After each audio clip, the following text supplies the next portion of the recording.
Hello and welcome to science train. और आज जो सफ़र शुरू कर रहे हैं हम लोग साइंस ट्रेन पे, उसमें हम लोग चैप्टर वाइज चीज़ों को लेने जा रहे हैं। और हर चैप्टर जो मल्टीपल लेक्चर्स में डिवाइड होंगे, बीच बीच में क्वेश्चंस हम लोग प्रैक्टिस करेंगे और फिर चैप्टर के एंड में आ, कई क्वेश्चन का एक जगह डिस्कशन लेंगे। ये जो वीडियो सीरीज होगा, इसमें सबसे पहले हम लोग इम्पॉर्टेंट चैप्टर्स ले रहे होंगे जिसमें अक्सर ज़रूरत पड़ती है स्टूडेंट्स को कॉन्सेप्ट को क्लियर करने का। और बिना क्लियर किए न्यूमेरिकल पे चले जाते हैं और जब फंसते हैं तो पता चलता है कि ये टॉपिक में इतना क्या था सीखने को। वैसे ही एक टॉपिक है सर्कुलर मोशन, और सर्कुलर मोशन से शुरू कर रहे हैं हम लोग इस वीडियो सीरीज को। सर्कुलर मोशन क्यों अलग से इतना इंपॉर्टेंट हो जाता है, बार बार इसकी चर्चा हो रही होती है, तो इसके पीछे जो अगर एक वाक्य में जवाब दिया जाए तो वो ये है कि इसके पहले के जो चैप्टर्स आप पढ़ रहे होते हैं उसमें जो motion in one dimension two dimension की बातें कर रहे थे, ऑफ कोर्स ये भी टू डायमेंशन का पार्ट है, थोड़ी देर में आते हैं उस पर। तो उसमें डिस्टेंस, डिस्प्लेसमेंट, ये सब देख रहे होते हैं, कौन स्केलर है कौन वेक्टर है, सब देख रहे होते हैं। सर्कुलर मोशन एक स्पेशल मोशन हो जाता है जहां पर वेलोसिटी, जो कि वेक्टर क्वांटिटी है, उसके डायरेक्शन का कहानी अलग चल रहा होता है और मैग्नीट्यूड का कहानी अलग चल रहा होता है। आप जानते हैं आमतौर पे वेलोसिटी के मैग्नीट्यूड को स्पीड कह देते हैं, तो स्पीड का कहानी अलग चल रहा होगा और उसका जो डायरेक्शन होगा वेलोसिटी का, उसका कहानी अलग चल रहा होगा। इसी वजह से ये बहुत स्पेशल हो जाता है। और नेचर में सर्कुलर मोशन बहुत ही रैम्पेंट है, बहुत ही बहुतायत है, हर जगह मौजूद है। चाहे एक छोटे से छोटे एटम की बात करें तो न्यूक्लियस के चारों तरफ इलेक्ट्रॉन चक्कर लगा रहे हैं। इस प्लैनेट की बात करें तो प्लैनेट के चारों तरफ सैटेलाइट चक्कर लगा रहे हैं। प्लैनेट खुद सन यानी किसी स्टार का चक्कर लगा रहा है और स्टार खुद अपने गैलेक्सी में किसी ब्लैक होल का चक्कर लगा रहा है। तो इस यूनिवर्स में हर जगह ये जो चक्कर वाला मामला है, ये चक्कर ही चक्कर है, और इसलिए सर्कुलर मोशन इतना इंपॉर्टेंट हो जाता है। सर्कुलर मोशन आप डेली लाइफ में जो इमेजिन करते हैं वो बहुत सबसे सिंपल एक आएगा कि धागे से हम पत्थर को जोड़ दे और गोल गोल नचा दे, तो पत्थर क्या कर रहा है? Circular motion. आम जिंदगी में ये बहुत इजीली देखा जा सकता है। रोड पे गाड़ी जा रही है, टर्न ली, तो पूरा सर्किल नहीं भी बनाई तो जितना देर तक टर्न ली वो एक सर्किल का पार्ट है, ठीक। और झूला झूलना, ये सब चीजें तो आपको आते रहता है। तो सर्कुलर मोशन रेगुलरली आपके लाइफ से जुड़ा हुआ घटना है और इसके अंदर इतनी सारी फिजिक्स छुपी हुई है, वो सब जानने की हम लोग कोशिश करेंगे। तो आइए कॉन्सेप्ट शुरू करते हैं सर्कुलर मोशन का। तो सर्कुलर मोशन एक टू डायमेंशनल मोशन है, 2D मोशन है।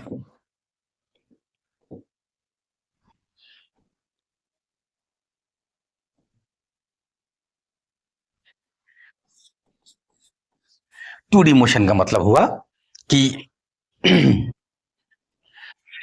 कम से कम दो एक्सिस आपको लेना होगा, एक्स वाई जेड, तीनों में से कोई दो,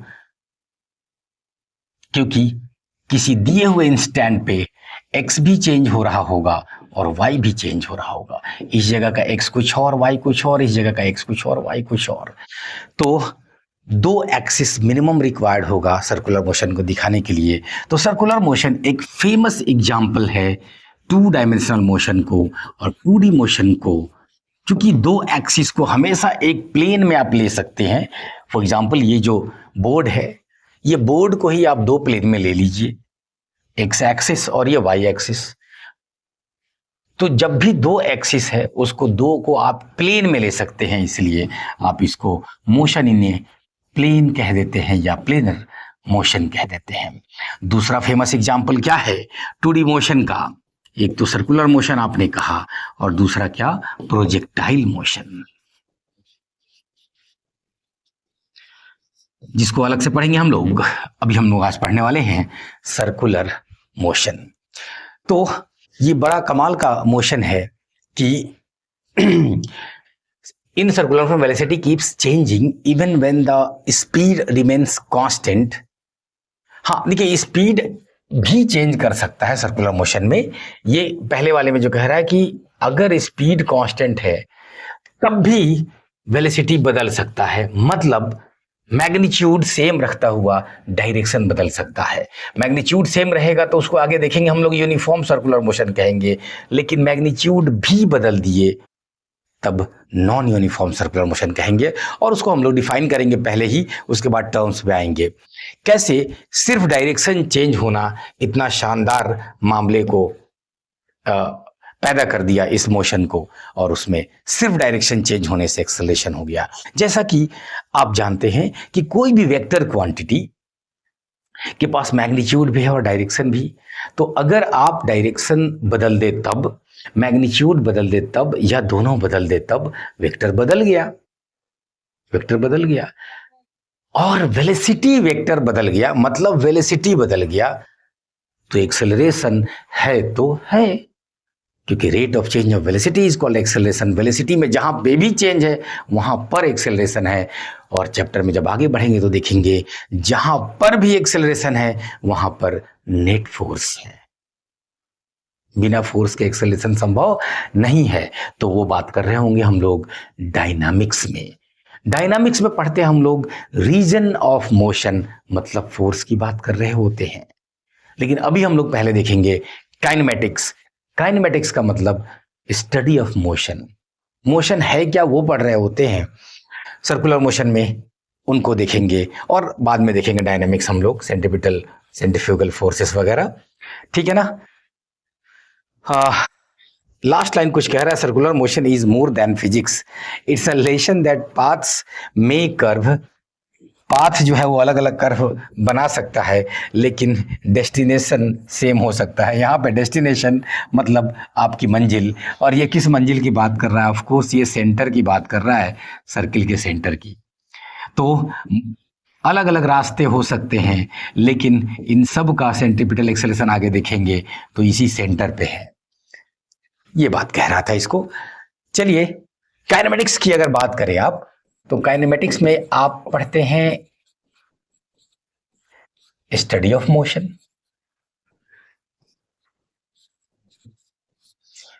अब मोशन को डिफाइन करते हैं चेंज इन पोजीशन से, लेकिन काइनेमेटिक्स में थोड़ा सा इसको और वाइड आप लेते हैं और कहते हैं कि ये कुछ अलग अलग प्रकार की बातें कर सकते हैं इसमें। सबसे फेमस क्या, ट्रांसलेशन या ट्रांसलेटरी मोशन। इसमें क्या हो रहा होगा, तो आप इसमें कहेंगे चेंज इन पोजीशन हो रहा होगा, change in position of body.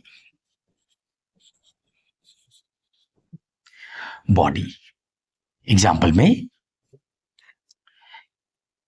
Straight line, motion on a straight line, projectile motion.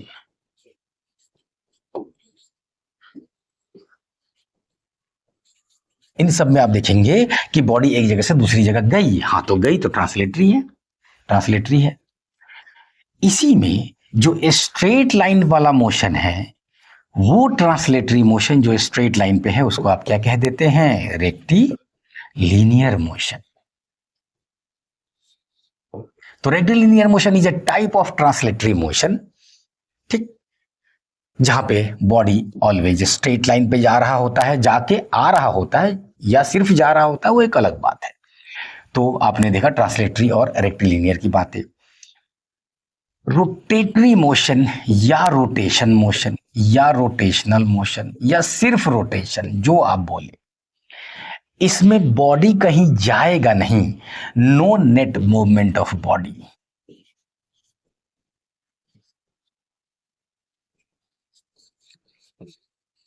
तो इसमें स्पिनिंग या rotation on its rotation on an axis, घूमना एक्सिस पे, ठीक। अपनी ही एक्सिस पे घूमना। एक्सिस आमतौर पे बॉडी के बाहर रहेगा, लेकिन बॉडी के आमतौर पे बॉडी के अंदर रहेगा, सॉरी, लेकिन बॉडी के बाहर भी हो सकता है। ठीक, तो ट्रांसलेटरी, रेक्टिलिनियर और रोटेशन, इन सब की बातें कर रहे थे। अब इसी में थोड़ी सी बात हो जाए कि तो फिर सर्कुलर मोशन क्या है। सर्कुलर मोशन क्या है? तो सर्कुलर मोशन में बॉडी सर्कुलर ट्रैक पे चलता है। क्या हमने कहा? अब पूरे चैप्टर में ये सर्कुलर ट्रैक चलने जा रहा है। जैसे ही सर्कुलर ट्रैक हुआ, ट्रैक मतलब रास्ता, सर्कुलर पाथ, जैसे ही आपने कहा कि सर्कुलर रास्ते पे चल रहा होगा, ठीक, तो इसका मतलब आपको पता है सर्किल का एक रेडियस होता है, पेरीमीटर होता है, ये सब आप लोअर क्लासेस में पढ़े हुए हैं, उन सब की जरूरत पड़ेगी, देखेंगे आगे हम लोग। ठीक, सर्कुलर ट्रैक पे चला, तो अब हम लोग इन सब की बातें करें कि इनको क्या ट्रांसलेटरी में रख सकते हैं कि नहीं रख सकते हैं। तो देखिए, सीधे आपसे पूछा जाए कि रख सकते हैं कि नहीं रख सकते हैं, तो आप कहेंगे कि रख सकते हैं, लेकिन एक शर्त है। क्या शर्त है? तो पहले ट्रांसलेटरी को फिर से देखिए। अगर ये बॉडी ट्रांसलेटरी मोशन कर रहा है, तो इसका मतलब होता है कि इस बॉडी का हर point equal distance same direction में चलेगा। फिर से, अगर कोई बॉडी ट्रांसलेटरी मोशन कर रहा है, तो इनका, इस बॉडी का हर पॉइंट, पॉइंट मास कह लीजिए, हर point mass equal distance same direction में चलेगा। सर्कुलर मोशन की बात करें आप, तो अगर यही बॉडी हम ले ले और सर्कुलर पाथ पे ले जाए, तो आप देखिए इसका बाहर वाला पार्ट ज्यादा बड़ा दूरी तय कर रहा है और अंदर वाला छोटा दूरी तय कर, इक्वल डिस्टेंस नहीं हुआ। तो आप कहेंगे कि अगर कोई बॉडी जिसका शेप और साइज है, और ऐसे बॉडी को रिजिड बॉडी कहते हैं, रिजिड बॉडी फिजिक्स हम लोग रोटेशन में थोड़ा सा डिटेल में देखेंगे, अभी इतना जान लीजिए कि रिजिड बॉडी है मतलब इसके पास शेप और साइज है। ठीक, अगर वो सर्कुलर मोशन कर रहा है तो वो ट्रांसलेटरी कहना उचित नहीं है। लेकिन जब तक रोटेशन चैप्टर शुरू नहीं हो जाए, तब तक सीधे आपको बॉडी बोले तब, या सीधे मास बोले तब, या सीधे पार्टिकल बोले तब, आपको पॉइंट मास ही लेना है। देखिए हमने डॉट बना दिया, ये डॉट है, कर रहा है सर्कुलर मोशन, चलिए हो गया, बात खत्म। तो जब ये पॉइंट मास है, तो इसका मतलब ये ट्रांसलेटरी मोशन है। देखिए चेंजिंग पोजीशन है, बात खत्म। इसमें मल्टीपल पॉइंट मासेस तो आप लेंगे ही नहीं, तो it is a type of translatory motion, but the condition is कि ये पॉइंट मास होना चाहिए, तब ट्रांसलेटरी नाम देंगे। एनीवेज नाम में इतना देर करने की जरूरत नहीं, आगे बढ़ा जाए। नाम में क्या रखा है, चलिए। अब जैसे ही आपने कहा कि सर्कुलर मोशन का मतलब सर्कुलर ट्रैक पे चलना है, ठीक है, सर्कुलर ट्रैक पे चलना है, तो अब देखिए सबसे पहली बात वो ये कि बॉडी जो मूव कर रहा है उसके वेलोसिटी का डायरेक्शन हर पॉइंट पे चेंज हो रहा है। देखिए हमने 4 पोजीशंस का लिया है, लेकिन आप देखिए हर पॉइंट पे चेंज हो रहा है, कंटिन्यूअसली चेंज हो रहा है, ठीक है ना। आपसे पूछा जाए कि डायरेक्शन किधर है, तो वो टेंजेंट की तरफ है। ये अगर रेडियस है तो ये टेंजेंट है, टेंजेंट है, ध्यान से पढ़िएगा, वरना मेरी बताई हुई बातें सिर्फ आपके सर को छू के निकल गई तो वो टेंजेंट होंगी। हम ये नहीं चाहेंगे, हम चाहेंगे कि वो इनटू द हेड हो आपके, और अगर आप बिल्कुल ना ध्यान देंगे तो वो टेंजेंट से भी ऊपर ही से निकल गया अगर, तो उसको बाउंसर कहते हैं, ठीक है। ध्यान दीजिए यहां पे, तो टेंजेंट और रेडियस ये दोनों एक दूसरे के ऑलवेज परपेंडिकुलर होता है। पहले ये तो सर्किल का ही रूल है, ये हमेशा आपके ध्यान रहे। तो इनका डायरेक्शन ऑलवेज टेंजेंट की तरफ है, और इसके वजह से वो हर पॉइंट पे चेंज हो रहा है। अब अगर वेलोसिटी का डायरेक्शन चेंज हो रहा है तो इसका मतलब ये हुआ कि वेलोसिटी चेंज हो रहा है। वेलोसिटी चेंज हो रहा है इसका मतलब है कि डायरेक्शन है, क्या क्या कहते हैं, एक्सेलरेशन है। ठीक, आइए उस पर थोड़ी देर बाद। आप कहेंगे कि अगर सर्कुलर मोशन है तो बॉडी का डायरेक्शन तो चेंज होगा ही हर हाल में, मतलब मैग्नीट्यूड की कहानी अलग अलग हो सकती है। अगर मैग्नीट्यूड, सबसे पहली बात यह कि डायरेक्शन ऑलवेज चेंजेज, और इसी वजह से डायरेक्शन चेंज करने की वजह से जो एक्सेलरेशन होगा उसका एक अलग नाम देंगे। ठीक, नाम होगा सेंट्रीपिटल एक्सेलरेशन। थोड़ी देर बाद आते हैं उस पर। ठीक, देखते हैं आज वहां तक पहुंच पाते हैं कि नहीं। और मैग्नीट्यूड के चेंज होने की वजह से मैग्नीट्यूड अगर कांस्टेंट है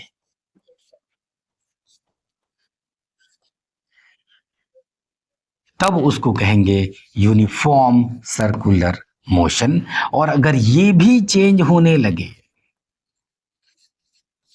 तब कहेंगे नॉन यूनिफॉर्म सर्कुलर मोशन। और ये मैग्नीट्यूड जो वेलोसिटी का है, क्या उसी को स्पीड कह देंगे? हाँ बिल्कुल कहेंगे, उसको स्पीड कह देंगे। तो एक बार फिर से, स्पीड अगर कांस्टेंट है तो यूनिफॉर्म सर्कुलर मोशन, स्पीड अगर चेंज कर रहा है तो non uniform circular motion. Direction तो ऑलवेज चेंज करेगा ही हर हाल में, क्योंकि बिना डायरेक्शन चेंज किए हुए आप सर्कुलर ट्रैक पे चल ही नहीं सकते हैं। आप लेफ्ट को जा रहे हैं और लेफ्ट आप घूमे ही नहीं, इसका कोई मतलब होता है?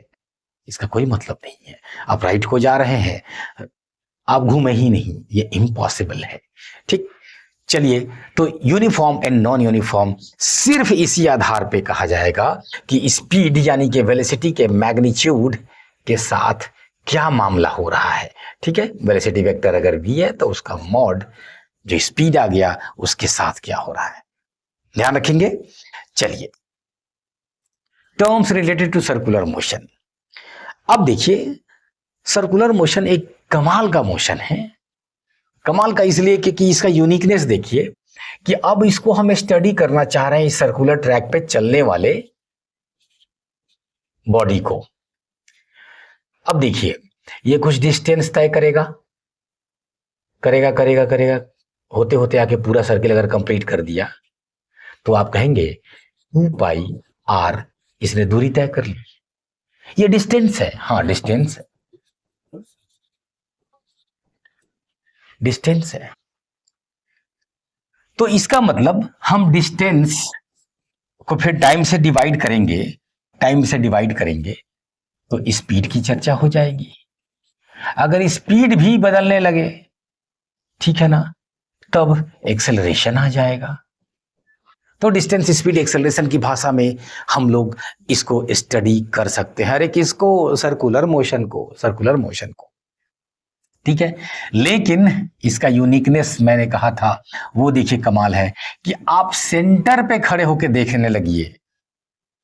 ठीक, तो ये बॉडी जा रहा था, अभी यहां था, अभी यहां आ गया, इसने कुछ एंगल तय किया, एंगल तय किया। ठीक, डिस्टेंस एस से कहानी शुरू हुई थी, स्पीड और एक्सेलरेशन की तरफ बढ़े थे, तो यहां पे कुछ एंगल तय हुआ।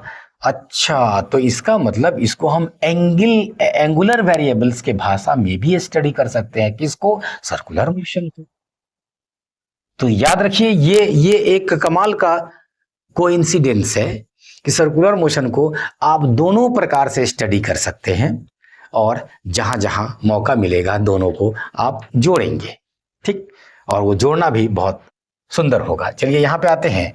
तो इसका मतलब थीटा की भाषा में हम लोग बात कर सकते हैं। अगर उसको डिस्टेंस बोले थे, ठीक है, आप कहेंगे सर डिस्प्लेसमेंट क्यों नहीं बोल सकते हैं वहां? थोड़ी देर बाद आते हैं, उस पे आते हैं। अभी डिस्टेंस ही सिर्फ बोल के निकल जाएंगे, लेकिन यहां पे डिस्प्लेसमेंट बोलेंगे। अरे कौन वाला डिस्प्लेसमेंट? Angular displacement.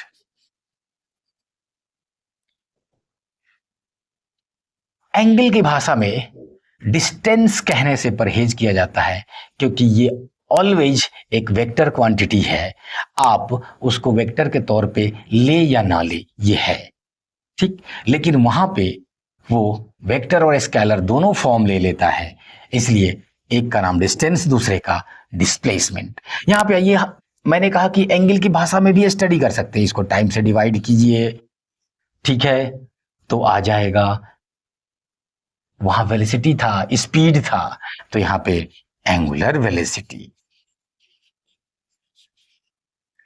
उसको दिखाएंगे हम लोग ओमेगा से। और फिर फर्दर इसको टाइम से अगर डिवाइड करें, ये भी चेंज होने लगे, ये भी चेंज होने लगे, तब आ जाएगा angular acceleration alpha.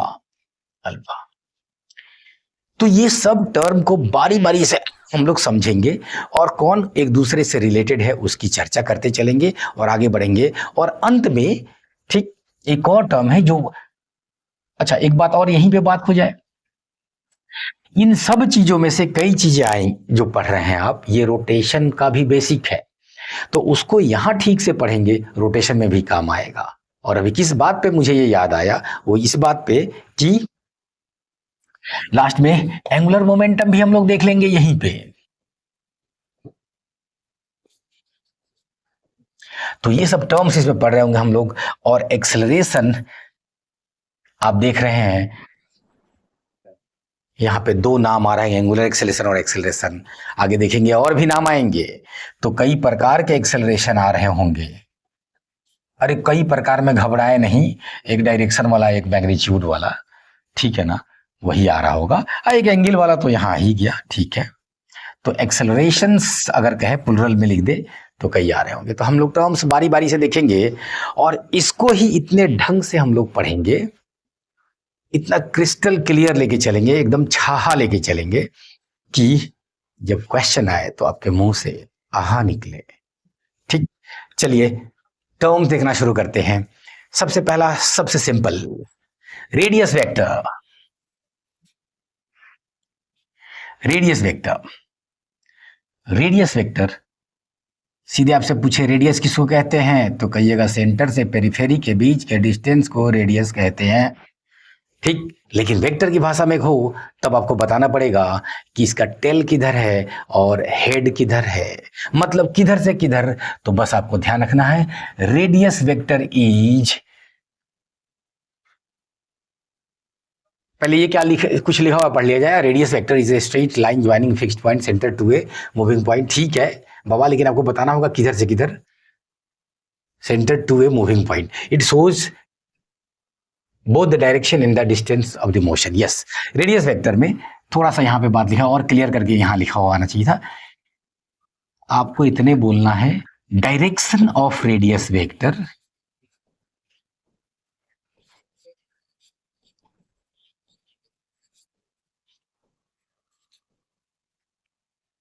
is away from the center.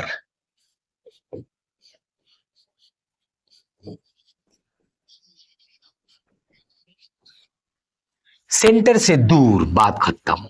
जैसे आप ये बोलेंगे तो आपको पता चल गया कि अगर रेडियस यहां पे ले रहे हैं तो इसका डायरेक्शन ये है, अगर रेडियस यहां पे ले रहे हैं तो इसका डायरेक्शन ये है। अवे फ्रॉम द सेंटर, ये वर्ड यूज करना है आपको रेडियस वेक्टर में, ठीक। तो रेडियस वो डिस्टेंस है जो सेंटर और पेरिफेरी के बीच में है। अगर वेक्टर की बात करें तो उसका direction away from the centre है। चलिए आगे बढ़ते हैं। लीनियर डिस्प्लेसमेंट या डिस्टेंस की बात करें हम लोग अब। चलिए, अगर कोई बॉडी सर्कुलर ट्रैक पे चल रही है तो सबसे पहले तो आपको पता चल गया कि पूरा चक्कर पूरा करने के बाद इसका इनिशियल पॉइंट और फाइनल पॉइंट एक ही जगह आ जाएगा, एक ही जगह आ जाएगा। और जब एक ही जगह आ जाएगा तो मैं आपसे पूछूं डिस्प्लेसमेंट बताइए, तो आप कहेंगे जीरो, क्योंकि डिस्प्लेसमेंट को सिर्फ इस बात से मतलब है कि इनिशियल और फाइनल पॉइंट कहाँ है, दोनों को स्ट्रेट लाइन से जोड़िए और वो जितना आएगा उसी को डिस्प्लेसमेंट कहते हैं। और इनिशियल और फाइनल पॉइंट सेम हो गया तो डिस्प्लेसमेंट जीरो हो गया। जीरो हो गया। तो चूंकि ये इनिशियल और फाइनल पॉइंट की बात कर रहा है और ये स्ट्रेट लाइन पे ये मोशन है नहीं, ठीक, और डिस्प्लेसमेंट में कहते हैं आप हर जगह कि ये इनिशियल पॉइंट है, ये फाइनल पॉइंट है, ये डिस्प्लेसमेंट है ए और बी, ठीक है ना। तो ये स्ट्रेट लाइन का जो पाथ लेंथ आएगा वही होगा डिस्प्लेसमेंट। अब चूंकि ये स्ट्रेट लाइन के पाथ लेंथ की बात कर रहा है और यहाँ पे स्ट्रेट लाइन का मामला ही नहीं है, तो इसी वजह से यहाँ पे डिस्प्लेसमेंट बार बार नहीं आएगा। यहां पे क्या आ रहा होगा, डिस्टेंस, क्योंकि डिस्टेंस में अगर पॉइंट ए है बी है तो कोई ए से बी पे गया है, रास्ता में बीच में अपने किसी और रिलेटिव के यहाँ चला गया, नाना के यहाँ, मामा के यहाँ चला गया, तो सब जोड़ा जाएगा, सब जोड़ा जाएगा। रास्ते में आइसक्रीम खाने के लिए मुड़ गया तो वो भी जोड़ा जाएगा। ये सारे का पाथ लेंथ मिला के डिस्टेंस होगा। तो चूंकि इसमें आ गया घूमने फिरने वाला सब, तो लीजिए अब सर्कुलर ट्रैक वाला आ गया कि आप घूम रहे हैं तो सब जोड़ाएगा। सब जोड़ाएगा किस में, डिस्टेंस में। डिस्टेंस में तो बॉडी अगर एल लेंथ चला है तो वो कर्व पाथ है, और कर्व पाथ पे हमारे काम का कौन है, डिस्टेंस है, डिस्टेंस है, ठीक। डिस्प्लेसमेंट की बात करेगा, अगर डिस्प्लेसमेंट की बात करेगा तो आप इनिशियल और फाइनल पॉइंट को जोड़ देंगे, थोड़ी देर बाद थीटा से जोड़ेंगे उसको, पहले एंगुलर डिस्प्लेसमेंट हम लोग डिफाइन कर देंगे, तब कहेंगे कि इनिशियल और फाइनल पॉइंट को जोड़ दे, तब जो ये आया x, ये डिस्प्लेसमेंट है, और ये जो कर्व पार्ट है ये डिस्टेंस है। और ये आप बहुत आसानी से देख रहे होंगे कि ये जो L है ये पूरे सर्किल के लिए 2 पाई r हो जाएगा। किसके लिए, फुल सर्किल के लिए, फुल सर्किल के लिए 2 पाई r हो जाएगा, ठीक। तो बार बार डिस्टेंस की बात हो रही हुई, क्योंकि डिस्प्लेसमेंट डिपेंड करेगा स्ट्रेट लाइन कहां से कहां तक जा रहा है, ठीक। आप आसानी से देख सकते हैं कुछ फेमस पोजीशंस को डिस्प्लेसमेंट के तौर पे आपसे पूछा भी जा सकता है सिंपल क्वेश्चन में कभी कभी। ये जरा देखिए, पोजीशन 1 यहां है, पोजीशन 2 यहां, पोजीशन 1 2 3 और ये 4। तो ये देखिए, अगर 1 से 2 पे गया है तब क्या डिस्प्लेसमेंट होगा, s 1 से 2 पे गया है तो, ठीक। 1 से 3 पे गया है और फिर एक बार 1 से 4 पे, ठीक। जरा देखा जाए, 1 से 2 पे गया है, ये देखिए ये है r, ये भी है r 90 डिग्री पे, तो ये कितना हो जाएगा r√2। तो जो फेमस पोजीशन है उसका आप आसानी से बता सकते हैं कि कितना डिस्प्लेसमेंट है स्ट्रेट लाइन से।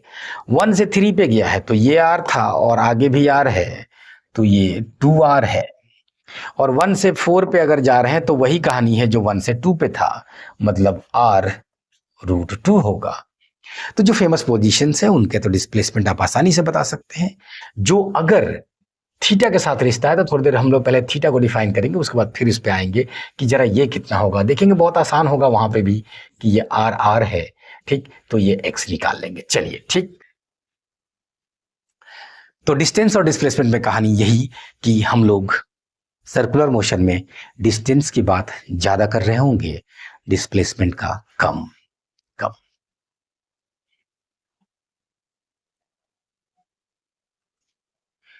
आइए, आ गया थीटा, एंगुलर डिस्प्लेसमेंट। कोई बॉडी अगर सर्कुलर ट्रैक पे चल रही है तो हमारे पास ये ऑप्शन है कि लीनियर डिस्टेंस की भाषा में बात कर ले तो भी चलेगा, हम मोशन को स्टडी कर सकते हैं। और ये जो फॉर्मेशन हो रहा है थीटा, इसकी भाषा में अगर बात कर ले, ठीक, इसकी भाषा में बात कर ले तो भी हम कर सकते हैं। तो ये थीटा एंगुलर डिस्प्लेसमेंट कहलाता है पोजीशन 1 और पोजीशन 2 के बीच।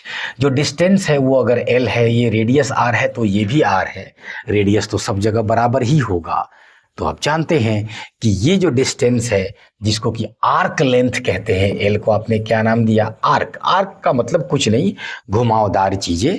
तो आर्क लेंथ,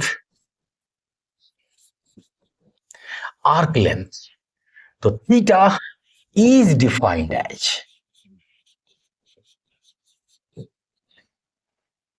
कैसे, तो थीटा बराबर एल बाई आर। ये डेफिनेशन ही है, और डेफिनेशन जैसे आप देखेंगे तो इसमें कुछ कुछ चीजें आपको देखनी चाहिए, फटाफट दिखनी चाहिए। एक तो ये कि यूनिट कितना होता है, तो कहिएगा ऐसा यूनिट रेडियन होता है, लेकिन कॉमन यूनिट डिग्री भी जम के यूज होता है, रेडियन या डिग्री। रेडियन एसआई हुआ और डिग्री कॉमन यूनिट है। इनफैक्ट डिग्री को भी तोड़ के मिनट और सेकंड तक ले जाते हैं। यहां मिनट और सेकंड में एंगल की भाषा वाला बोल रहा हूं, टाइम वाला नहीं। यहां पे आइए, इसमें जो खास बात एक और देखने वाली है वो ये, एक तो यूनिट की बात आ गई, ठीक है, लेकिन जब खास बात अंदर आप देखेंगे तो देखेंगे कि ये एक प्रकार का लेंथ है, एल आर्क लेंथ है। हाँ भाई है, तो रेडियस भी तो एक प्रकार का लेंथ है। तो ऊपर भी लेंथ नीचे भी लेंथ, तो कुछ नहीं, ये दो प्रकार के लेंथ का रेशियो है, और इसी वजह से इनको सप्लीमेंट्री यूनिट में डालते हैं हम लोग, प्लेन एंगल को और सॉलिड एंगल को भी, जो अभी सॉलिड एंगल हम लोग नहीं पढ़ेंगे, लेकिन ये एंगल को उसमें डालते हैं। और चूंकि ऊपर भी लेंथ नीचे भी लेंथ, तो डायमेंशन क्या होगा, तो डायमेंशन तक कट कूट जाएगा, तो इसलिए ये डायमेंशनलेस क्वांटिटी है। और ये एंगल फेमस एग्जाम्पल है ऐसे फिजिकल क्वांटिटी का जिसके पास डायमेंशन नहीं है, लेकिन तब भी यूनिट है, ठीक। तो theta L by R angular displacement. दूसरी बात ये कि ये वेक्टर है कि ये स्केलर है, तो याद रखिएगा ये एक वेक्टर क्वांटिटी है, और यही बात मैंने थोड़ी देर पहले कही थी कि आपको बताते हैं थोड़ी देर में कि ये ऑलवेज नाम डिस्प्लेसमेंट देंगे, क्योंकि ये एक वेक्टर क्वांटिटी है।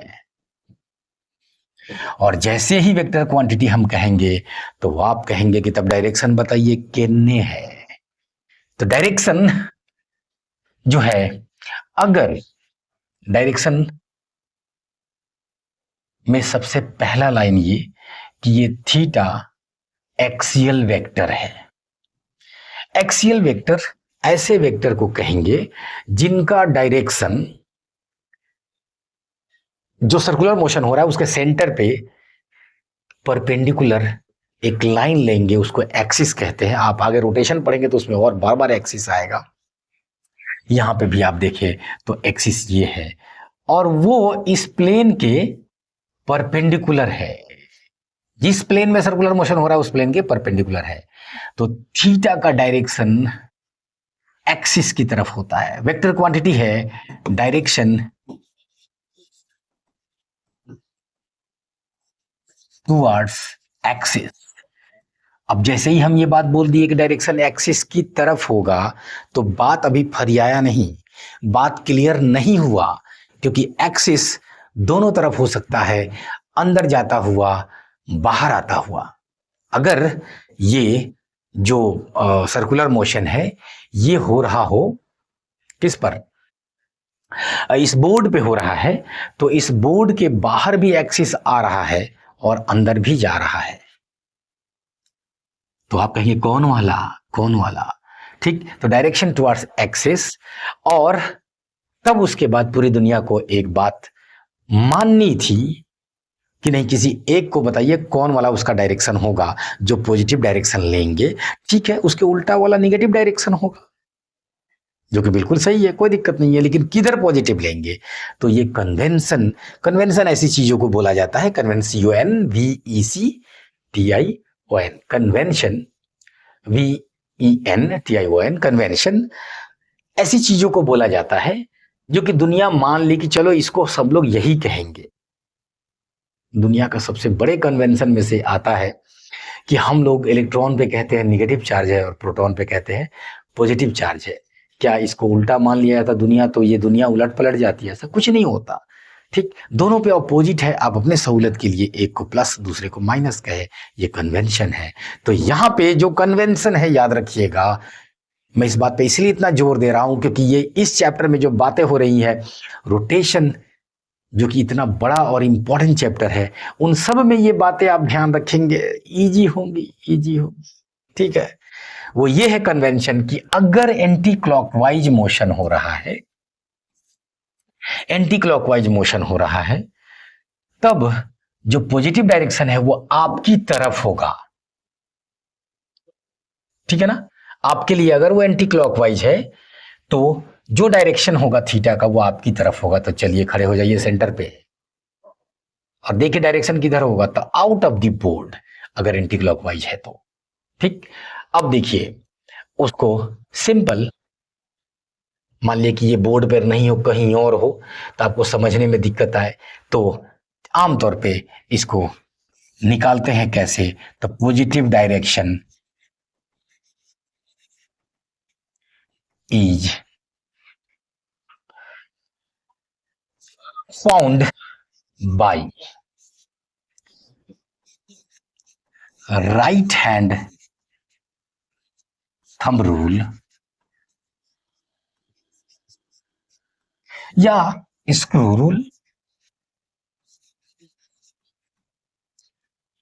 राइट हैंड थंब रूल कहता है कि जिधर मोशन हो रहा है वहां पे इन चारों उंगलियों को उधर मोड़िए। तो यहाँ पे एंटी क्लॉकवाइज है तो चारों उंगलियों को उधर मोड़ रहे हैं, तो जैसे उधर मोड़ेंगे तो अंगूठा जो है वो डायरेक्शन देगा वेक्टर का। तो यहाँ पे देखिए जैसे ही एंटी क्लॉकवाइज ऐसे मोड़ रहे हैं, अंगूठा इधर आ जा रहा है। ठीक है ना, अगर क्लॉकवाइज होता तो, क्लॉकवाइज होता तो ये क्या, ये इन उंगली को पीछे आप मोड़ पाते? नहीं नहीं, ये आगे ही आप मोड़ सकते हैं, इधर नहीं। तो आप क्या करेंगे, आप हाथ को पलट देंगे, तब इसको ऐसे मोड़ेंगे तो देखिए अंगूठा अंदर चला गया। ठीक है ना, तो क्लॉकवाइज होता है तो डायरेक्शन थीटा का अंदर, एंटी क्लॉकवाइज है तो डायरेक्शन बाहर। स्क्रू रूल क्या कहता है, तो आप जो स्क्रू है वो जिंदगी में कभी ना कभी कसे होंगे, नहीं तो जरूर कस लीजिएगा, खोल लीजिएगा, कि अगर आप खोलेंगे तो वो आपकी तरफ आएगा और अगर आप बंद करेंगे तो आपसे दूर जाएगा। और खोलने के लिए आप एंटी क्लॉकवाइज ना चाहेंगे तो एंटी क्लॉकवाइज न चाहेंगे तो खुलेगा, जिधर जा रहा है खुल के उधर ही डायरेक्शन होगा थीटा का। ये बात मैं यहां पे बोल रहा हूं, ये हर जगह लागू होने जा रहा है। ठीक है ना, ये बात। तो चलिए थीटा के बारे में इतनी सारी बातें हुई। एंगुलर डिस्प्लेसमेंट, उसके पहले हम लोग देखे थे लीनियर डिस्टेंस। अब बताइए अगर पूरे सर्किल की बात करें, पूरे सर्किल की बात करें, फॉर फुल सर्किल आपने कहा थीटा बराबर एल बाई आर, तो थीटा फुल सर्किल के लिए कितना हो जाएगा, तो एल 2 पाई आर के बराबर होगा। तो आप कहेंगे एल 2 पाई आर है, नीचे आर है, आर से आर कट गया, 2 पाई रेडियन। ये जो आप जिंदगी में बार बार बार बार 2 पाई सुनते रहते हैं, ये सारे 2 पाई की कहानी यहीं से है, यहीं से है। यही वो 2 पाई है जो चक्कर दिखाता है और आप कहते हैं कि रोटेशन हो रहा है, रिवॉल्यूशन हो रहा है, सर्कुलर मोशन हो रहा है। पूरा एक चक्कर पूरा हुआ तो कितना एंगल तय किया, 2 पाई रेडियन तय किया। ये 2 पाई यहीं से आ रहा होता है, यहीं से आ रहा होता है। ठीक है ना, 2 पाई रेडियन को डिग्री में जब कन्वर्ट किया गया तो उसको 360 पार्ट में बांटा गया। 2 pi radian is equal to 360 degree. तो जैसे ही आपने कहा तो इसका मतलब है कि पाई बराबर 180 डिग्री। ठीक है ना, और 90 डिग्री जो होगा वो पाई बाई 2 होगा। इसलिए कई बार आप यही मुंह से निकालते रहते हैं pi by 2, pi by 2, sine pi by 2, अरे वही जो साइन 90 होगा। ठीक, उसी तरह से पाई बाई 4 अगर करेंगे तो 45 डिग्री, 3 करते तो 60 डिग्री, इस तरह की बात है। ठीक है ना, एक चक्कर में 2 पाई रेडियन। आगे देखेंगे कि कई बार जो एंगुलर स्पीड होगा उसको रिवॉल्यूशन पर सेकेंड या रिवॉल्यूशन पर मिनट में कर देंगे। लिख देंगे। तो रिवॉल्यूशन का मतलब हो गया जितने रिवॉल्यूशन उतना को 2 पाई से करो मल्टीप्लाई तो रेडियन आ जाएगा, या उतना को करो 360 से मल्टीप्लाई तो डिग्री आ जाएगा। तो वो डिग्री पर सेकेंड या डिग्री पर मिनट होगा। पर मिनट बोलेगा तो फिर नीचे में 60 कर देंगे। बस यहीं से वो कॉन्सेप्ट है। चलिए अब आ रहे बात हो जाए स्पीड और वेलोसिटी की। तो स्पीड अगर यूनिफॉर्म सर्कुलर मोशन है तो स्पीड कांस्टेंट है। नॉन यूनिफॉर्म सर्कुलर मोशन है तो स्पीड चेंज हो रहा है, चेंज हो रहा है। अब वेलोसिटी की अगर बात करें तो वेलोसिटी चूंकि डायरेक्शन चेंज हो रहा है तो ऑलवेज चेंज हो रहा है। क्लियर? तो कौन चेंज है कौन वेरिएबल की बात पे ये बात कहे कि वेलोसिटी तो ऑलवेज चेंज होगी। वेलोसिटी का जो मैग्नीट्यूड है जिसको स्पीड कह रहे हैं वो चेंज होगा तो नॉन यूनिफॉर्म सर्कुलर मोशन, और अगर कांस्टेंट होगा तो यूनिफॉर्म सर्कुलर मोशन। तो अगर वेलोसिटी की बात करें तो ऑलवेज चेंज होगा, ऑलवेज चेंज होगा। ठीक, स्पीड की बात करें अगर, ठीक, तो ये यूसीएम हो सकता है, थोड़ी देर पहले देखे थे ये रिपीट हो रहा है। ठीक, यूसीएम में कांस्टेंट होगा और एनयूसीएम में चेंज कर रहा होगा, मतलब वेरिएबल होगा। ठीक है ना? अब आइए, अगर यूसीएम है, अगर यूसीएम है, ठीक है, तो आप कहेंगे स्पीड कांस्टेंट है, और जब स्पीड कांस्टेंट होगा तो एस बराबर, अगर हम इक्वेशन लिखे तो क्या एस बराबर UT plus half A T square लिखेंगे? बिल्कुल नहीं। वी बराबर यू प्लस एटी लिखेंगे? बिल्कुल नहीं। वहां वी यू का कोई कॉन्सेप्ट ही नहीं है, फाइनल वेलोसिटी सब होगा सेम, इसलिए एस बराबर वी टी सिंपल फॉलो होगा। ठीक है ना? तय की गई दूरी, अब टाइम बताओ, बात खत्म हो गया। यहां वी ध्यान रखिए क्या है? स्पीड है। हमें अभी वेलोसिटी से कोई मतलब नहीं रहेगा। मैंने बार बार कहा भी कि सर्कुलर मोशन में आप स्पीड स्पीड बार बार बोल रहे होंगे, ठीक, लेकिन वही अगर एनयूसीएम होगा, नॉन यूनिफॉर्म सर्कुलर मोशन, तब कुछ एक्सेलरेशन आएगा जो स्पीड को चेंज करेगा। अभी मैं नहीं जाना चाह रहा हूं इसमें कि ये डी बाई डी टी क्या है, क्योंकि उसको ठीक से समझेंगे, लेकिन एनीवेज एक्सेलेशन आएगा तब एस बराबर वी टी नहीं फॉलो होगा, U T plus half A T square follow होगा, और उसी तरह से V square is equal to U square plus 2as, ये सब फॉलो हो रहा होगा। लेकिन उसको अभी हम लोग लिखेंगे नहीं जानबूझ के, क्योंकि ये जो ए है ये क्या रिप्रेजेंट कर रहा होगा, पहले उसको हम लोग डिटेल में थोड़ा देखेंगे। ये ए सिर्फ और सिर्फ मैग्नीट्यूड में चेंज को रिप्रेजेंट कर रहा होगा, वो वाला ए हमको यहां चाहिए इक्वेशन में, क्योंकि डायरेक्शन तो ऑलवेज ही चेंज हो रहा है, मैग्नीट्यूड के आधार पे इधर और इधर बंटवारा कर रहे हैं, तो ये मैग्नीट्यूड चेंज होने वाला एक्सेलरेशन होगा, तब उसको हम लोग यहां लिखेंगे। ठीक है, ये था स्पीड और वेलोसिटी की बातें। लेकिन अब इसमें हम लोग एंगुलर वेलोसिटी की बात करेंगे और उसको जोड़ेंगे स्पीड के साथ। एंगुलर वेलोसिटी ओमेगा सिंपल कैसे डिफाइन होगा? तो कितना एंगल तय हुआ, कितना टाइम पास हुआ, rate of change of angular displacement is called angular velocity. Simple वही डिफिनेशन, इसी तरह के डिफिनेशन आप पहले पढ़ चुके हैं वेलोसिटी में।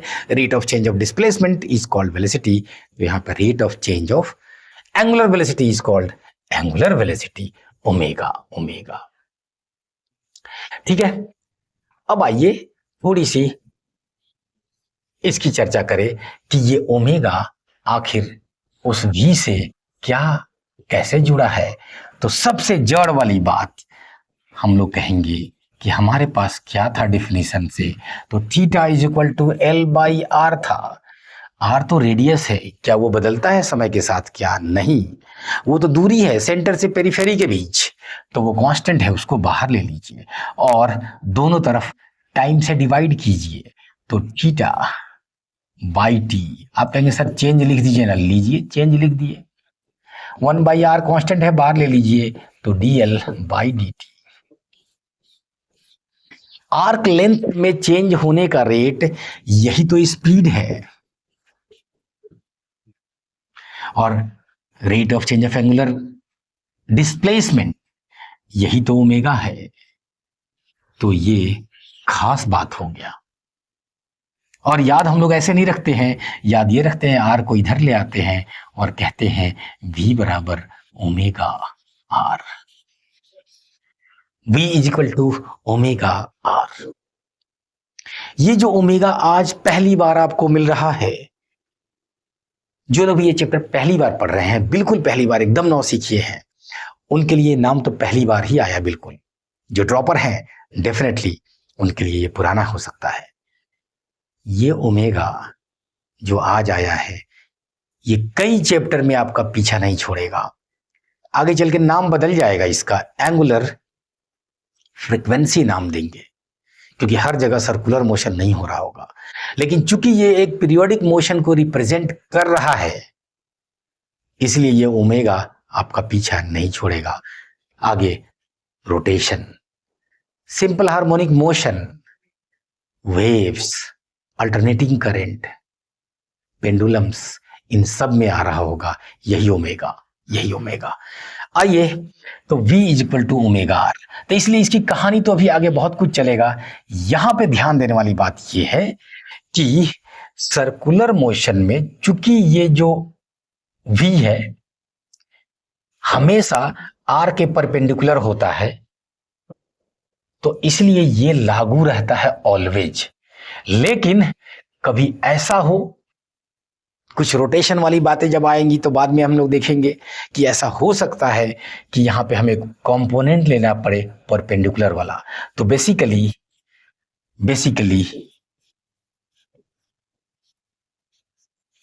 हियर v इज perpendicular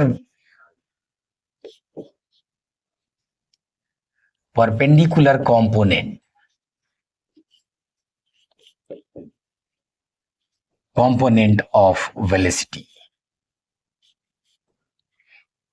और इसी वजह से वेक्टोरियली आप लिखते हैं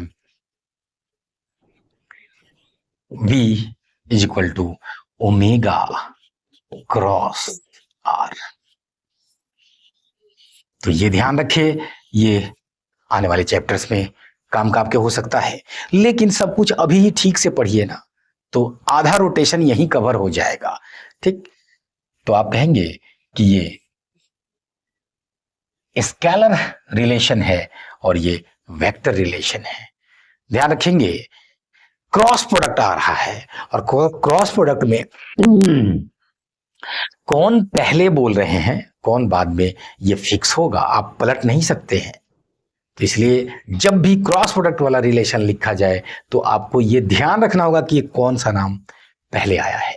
यहां पे ओमेगा पहले आया है, देखेंगे रोटेशन में टॉर्क में आर पहले आ रहा होगा। आज भी इस चैप्टर में भी जब एंगुलर मोमेंटम आएगा तो उसमें भी आर पहले आ रहा होगा, देखेंगे। एनीवेज, ये मामला था एंगुलर वेलोसिटी का। एक बार फिर से अंत में एंगुलर वेलोसिटी का डायरेक्शन की बात करने जा रहे हैं हम लोग, और कुछ भी नया नहीं, वही कि अगर एंटी क्लॉकवाइज चल रहा है तो ओमेगा का डायरेक्शन आपकी तरफ, और एंटी क्लॉकवाइज हो रहा है तो आपसे दूर। तो यहां पे हम लोग इस बात को अब जोर देंगे कि ये जो थीटा है, चाहे ओमेगा है, और आगे अल्फा आएगा जिसको एंगुलर एक्सेलरेशन कहेंगे, फिर एंगुलर मोमेंटम आएगा, ये सब के सब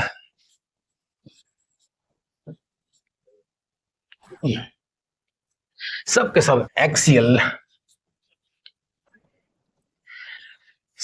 एक्सियल वेक्टर्स हैं। ठीक है, और सब में वही रूल लागू है, राइट हैंड थंब रूल कहे, स्क्रू रूल कहे, जैसे आपको निकालना है निकालिए। ठीक है ना, बाद में देखेंगे जहां पे क्रॉस प्रोडक्ट वाला रिलेशन है वहां पे आप क्रॉस प्रोडक्ट निकालना सीखे हुए हैं। जल्दी से थोड़ा सा रिवाइज कर ले कि क्रॉस प्रोडक्ट जब बोलेगा तो अगर बोला इसने ए क्रॉस बी, तो आपको ए से बी पे जाना है, इस तरह से घूमना है, और तब देखना है कि अंगूठा किधर आ रहा है। और अगर बोल दे बी क्रॉस ए, तो बी से ए पे आना है और तब देखना है कि अंगूठा किधर जा रहा है। ठीक, ये अंगूठा डायरेक्शन बताएगा उस क्रॉस प्रोडक्ट का। तो angular velocity is also a vector quantity. Direction of angular velocity किधर होगा, तो आप कहेंगे कि वो एक्सिस की तरफ होगा अगर एंटी क्लॉकवाइज है तो। और आप जानते हैं जो डायरेक्शन आपकी तरफ आ रहा होता है उसको डॉट करके सर्किल कर देते हैं, और जो आपसे दूर जा रहा होता है उसको क्रॉस करके सर्किल कर देते हैं। तो ये है ओमेगा का डायरेक्शन यहाँ पे, अगर ये एंटी क्लॉकवाइज है तो। और अगर क्लॉकवाइज है तो ये देखिए ओमेगा का डायरेक्शन क्रॉस करके दिखाएंगे। ठीक है, और जरा उसको चेक कीजिए तो यहीं पे v is equal to omega cross R. Omega, हम ये पहले वाला केस लेते हैं, चलिए ओमेगा का डायरेक्शन आपकी तरफ है, ठीक है। हम मान लीजिए कि यहां पर खड़े हो गए, उस समय देख रहे हैं, तो ये रहा आर का डायरेक्शन। आप कहां पे खड़े हैं, यहां पे। तो ये देखिए ओमेगा का डायरेक्शन बाहर, आर का डायरेक्शन इधर राइट को, ठीक है ना। ओमेगा क्रॉस आर लेना है, मतलब ओमेगा से आर की तरफ जाना है। ये देखिए ओमेगा से आर की तरफ जा रहे हैं, अंगूठा ऊपर। वेलोसिटी की डायरेक्शन किधर है, ऊपर है। ठीक, आप इधर आ जाएं इसी मोशन में, तो आर का डायरेक्शन इधर, ओमेगा का तो आपकी तरफ ही है तो कोई दिक्कत नहीं। ये देखिए ये रहा ओमेगा और ये रहा आर। हमको ओमेगा से आर की तरफ जाना है, पहले वाले से दूसरे वाले की तरफ। अंगूठा नीचे, वेलोसिटी की डायरेक्शन नीचे। तो ये वेक्टर रिलेशन को आपने फील किया अभी, ठीक। तो बेसिक कॉन्सेप्ट्स को हम लोग कवर कर रहे हैं, इसको इसी तरह से ऑर्गेनाइज करके लेक्चर्स के पैकेट में ब्रेन में डालेंगे, चीजों को जोड़ेंगे और फिर मिलते हैं अगले क्लास में। Thank you.